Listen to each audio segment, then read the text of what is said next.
that between 2008 and now, Combs abused, threatened, and coerced his victims. It even alleges he led a racketeering conspiracy that engaged in sex trafficking, forced labor, kidnapping, arson, bribery, and obstruction of justice, among other crimes. Damian Williams, U.S. Attorney for the Southern District of New York, is speaking right now. And let's head to the federal courthouse in Lower Manhattan and hear more about the charges in this case. Arson, bribery, and the obstruction of justice. Let me say a little bit more about the charges. The indictment alleges that Combs abused and exploited women and other people for years, and in a variety of ways. As alleged, Combs used force, threats of force, and coercion to cause victims to engage in extended sexual performances with male commercial sex workers, some of whom he transported or caused to be transported over state lines. Combs allegedly planned and controlled the sex performances, which he called freak-offs, and he often electronically recorded them.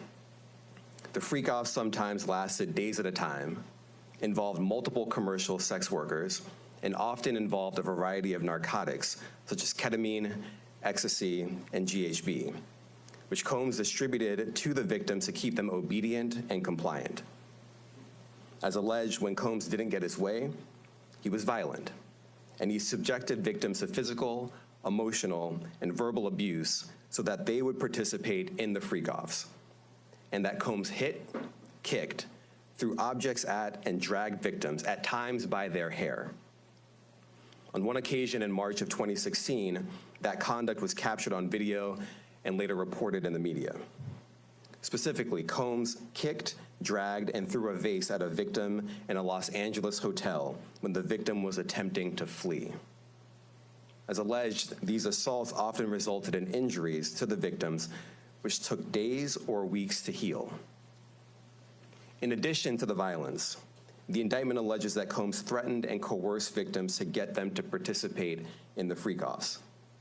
He used the embarrassing and sensitive recordings he made of the freak-offs as collateral against the victims.